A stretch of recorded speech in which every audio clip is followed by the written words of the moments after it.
2026 সালে এআই দিয়ে এমন সব ট্রেন্ডিং ফটো এডিট করতে পারবেন, সবগুলা অস্থির লেভেলের এডিটিং। কিভাবে এমন সব ট্রেন্ডিং ফটো এডিট করবেন এবং এই প্রম্পটগুলো আপনি কোথায় পাবেন সবকিছুই দেখিয়ে দিব আজকের এই ভিডিওতে। তাই ভিডিওতে একটা লাইক করে ফুল ভিডিওটা কন্টিনিউ করবেন।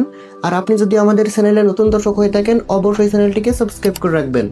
এআই দিয়ে এমন সব ফটো এডিট করার জন্য আমাদের প্রথমে চলে যেতে হবে গুগলের ভিতর। এরপরে উপরে সার্চ বারে লিখে সার্চ করতে হবে জেমিনি এআই। এরপরে প্রথম যে ওয়েবসাইটটা পেয়ে যাবেন এটার মধ্যে একটা ক্লিক করে দিবেন। এটার মধ্যে ক্লিক করে দেওয়ার পর একটু নিচের দিকে চলে আসবেন। একটু নিচের দিকে এখানে একটা সেটিংস আইকন দেখতে পারবেন, জাস্ট এখানে ক্লিক করে দিবেন। এরপরে ক্রিয়েট ইমেজ, জাস্ট এই অপশনটা সিলেক্ট করে দিবেন।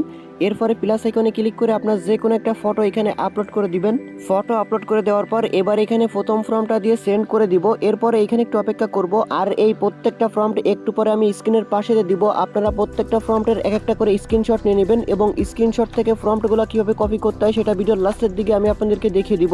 একটু অপেক্ষা করার সাথে সাথে আমাদের প্রথম ফটোটা জেনারেট করে দিয়েছে। প্রথম ফটোটা কেমন হয়েছে সেটা কিন্তু আপনারা এখানে দেখতে পাচ্ছেন। এই ফটোটা এখানে সেভে ক্লিক করে সেভ করে নেবেন। এবার আমি এক এক করে 13টি ফর্মট স্ক্রিনের পাশে দিয়ে দিব এবং সেই ফর্মটগুলো দিয়ে কেমন ফটো তৈরি হবে সেটাও স্ক্রিনের পাশে দিয়ে দিব। আপনাদের যেই ফর্মটগুলো ভালো লাগবে সেই ফর্মটগুলোর এক একটা করে স্ক্রিনশট নিয়ে নেবেন এবং স্ক্রিনশট থেকে কিভাবে ফর্মটগুলো কপি করবেন ভিডিওর লাস্টের দিকে সেটা দেখিয়ে দিব।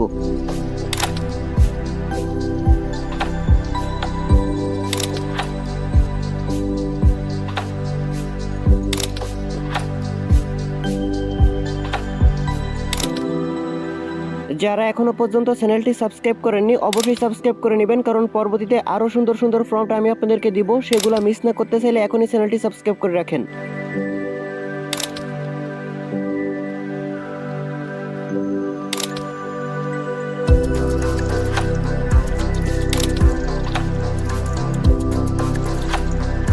এবার যদি আপনার সবগুলো ফর্মটের স্ক্রিনশট নেওয়া হয়ে থাকে তাহলে আপনি আবারও চলে আসবেন গুগলের ভিতর। এরপর এখানে একটা লেন্স আইকন দেখতে পারবেন, জাস্ট এখানে একটা ক্লিক করে দিবেন। এরপরে আপনি যে স্ক্রিনশট নিছেন সেই স্ক্রিনশট জাস্ট এখানে সিলেক্ট করবেন। এরপর এখানে যে ফর্মট থাকবে সেটা জাস্ট এইভাবে আঙুল দিয়ে সিলেক্ট করবেন। করার পর উপর থেকে কপিতে ক্লিক করলে আপনার এই ফর্মটা স্ক্রিনশট থেকে কপি হয়ে গেল। এবার এই ফর্মটগুলো দিয়ে আপনার নিজের ফটো এরকম স্টাইলিশ ভাবে এডিট করতে পারবেন।